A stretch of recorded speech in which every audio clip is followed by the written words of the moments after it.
Sahabat Hikmah, seperti inilah yang dilakukan Nenek Eno dan Timin anaknya setiap pagi. Berjalan kaki, menyusuri jalanan kampung sambil membawa sebuah keranjang dan memanggul karung.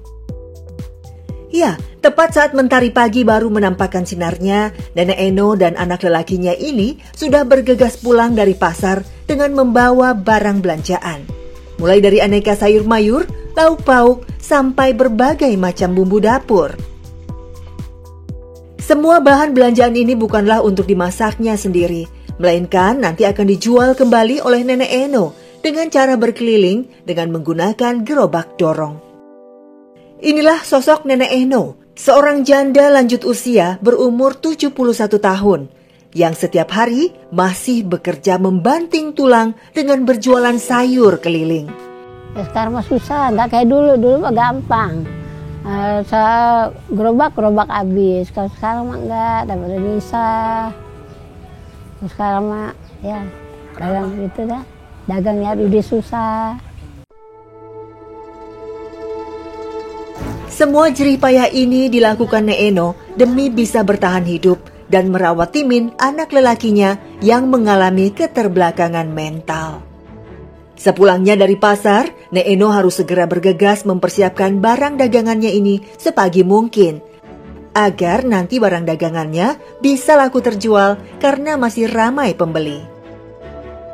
Aneka sayur mayur, lauk pauk, dan bumbu-bumbu dapur semua disusun rapi di atas sebuah gerobak usang yang sudah menemani Nek Eno selama puluhan tahun berkeliling menjemput rezekinya.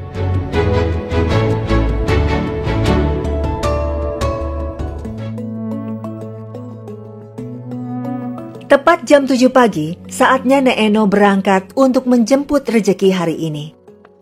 Dengan sisa tenaga tuanya, Nek Eno berusaha mengeluarkan gerobaknya yang terbilang cukup berat untuk didorong oleh seorang lansia seperti dirinya. Hampir setiap hari saat berjualan keliling, Nek Eno selalu mengajak anak lelakinya ini agar bisa membantu dirinya saat kesulitan mendorong gerobak di jalan.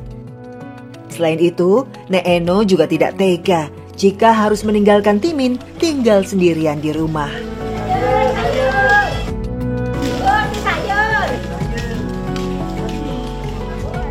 Namun memang seperti inilah kondisi yang dialami Timin. Sejak kecil, dirinya terlahir secara prematur dan mengalami keterbelakangan mental. Sehingga secara fisik terlihat normal, tetapi perilaku dan cara berpikirnya masih seperti anak-anak.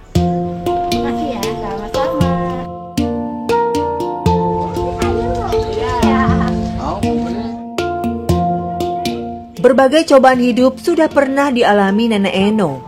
Mulai dari kesulitan ekonomi, kondisi anaknya yang tidak normal, suami yang sakit-sakitan, hingga tak punya tempat tinggal juga telah ia rasakan. Namun segala kesulitan hidup bisa dilalui Nenek Eno dengan rasa ikhlas dan penuh kesabaran. Nenek Eno justru sangat bersyukur dirinya masih diberikan nikmat sehat dan panjang umur hingga sekarang. Seorang sahabat bernama Khabbab bin al-Arat mengalami penderitaan yang luar biasa di jalan Allah Subhanahu wa taala. Bahkan ada yang berkata ujian yang menimpa Bilal bin Rabah belum ada apa-apanya dibanding dengan ujian yang menimpa Khabbab bin al-Arat. Tapi ketika Khabbab bin al-Arat datang kepada Nabi SAW dan berkata, "Ya Rasulullah, kenapa tidak mendoakan kita saja agar Allah segera mendatangkan pertolongan untuk kita?" Tiba-tiba wajah Rasul SAW merah dan marah. Apa yang salah dari permintaan Khabbab? Khabbab meminta Nabi untuk berdoa. Doa adalah puncak amal ibadah. Khabbab juga bukan meminta Nabi untuk berdoa kepada sesuatu selain Allah, tetapi tetap meminta pertolongan kepada Allah Subhanahu wa taala. Tapi Nabi tahu konteks pertanyaan Khabbab bin al-Arat. Lalu Nabi SAW membacakan surat Al-Ankabut ayat 2 dan 3. Ahasiban nas an yutraku an yaqulu amanna wa hum la yuftanun. Wa laqad fatanna alladhina min qablihim fala ya'lamanna Allahu alladhina sadaqu wa la ya'lamanna al-kadhibin. Apakah manusia mengira mereka akan ditinggalkan oleh Allah tanpa diuji setelah mereka menyebut mereka beriman kepada Allah Subhanahu wa taala? Bukankah Allah telah menguji umat-umat terdahulu sampai Allah tahu mana yang jujur dan mana yang dusta dengan statement keimanannya.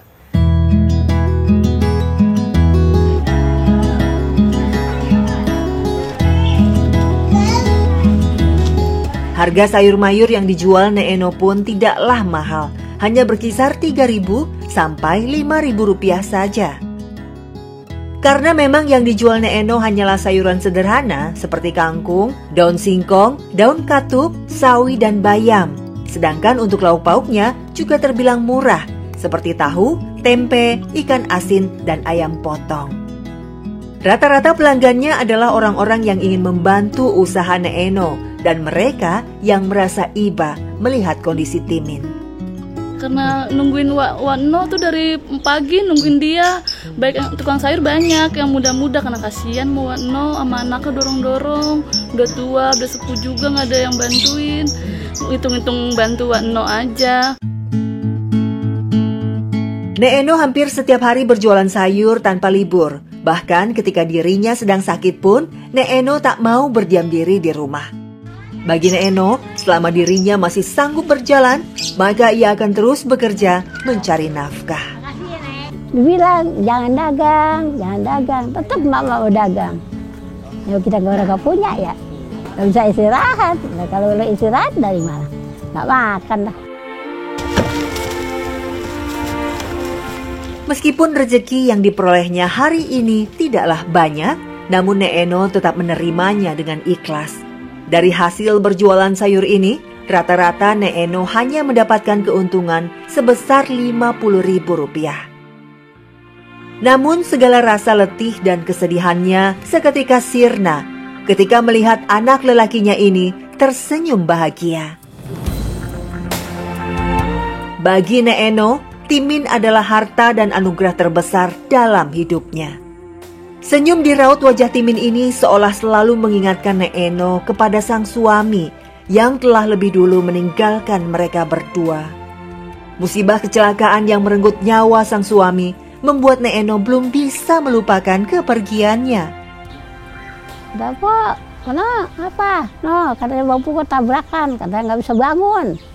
Lagi tentangnya udah nggak bisa bangun. Mau tabrak di belakang, kaget terus ya. Tadi masih tidur, itu sudah ketabrakan. Jam 10 malam. Melihat sisa sayuran yang belum laku terjual, Nek Eno segera bergegas memasukkannya ke dalam beberapa kantong plastik. Sayuran ini bukanlah untuk ia simpan, melainkan akan dibagikan kepada para tetangganya. Ya, inilah kebiasaan baik yang selalu dilakukan oleh Nek Eno. Daripada sayuran-sayuran ini rusak dan terbuang sia-sia, lebih baik diberikan kepada orang lain supaya tidak mubazir.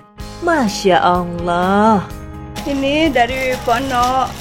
Ini iya, dia kalau nggak ini orangnya baik. Itu kalau nggak habis suka dikasih ke tetangga. Ini alhamdulillah sih, kita bersyukur aja. Sedangkan untuk makan sehari-hari, Nek Eno juga tak mau berlebihan. Cukup bahan makanan yang ada di rumahnya, itulah yang akan dimakannya. Seperti menu sederhana yang dimasaknya hari ini. Hanya ada nasi putih, daun singkong rebus, dan sambal.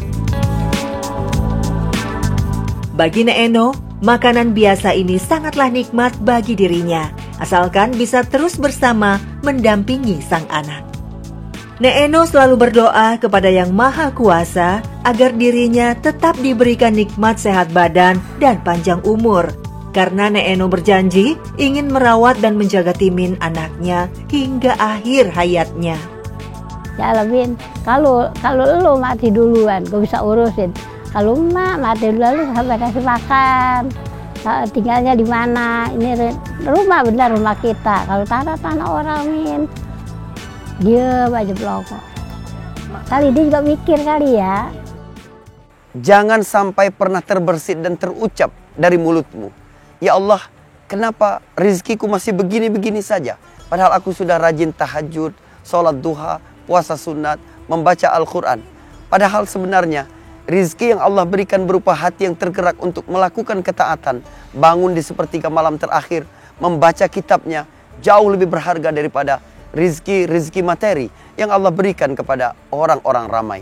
Intinya adalah bagaimana kita fokus dengan nasib kita nanti di akhirat. Dan segala sesuatu yang Allah datangkan dalam kehidupan kita ini pasti akan berbuah kebaikan jika kita istiqamah di jalan Allah Subhanahu wa taala.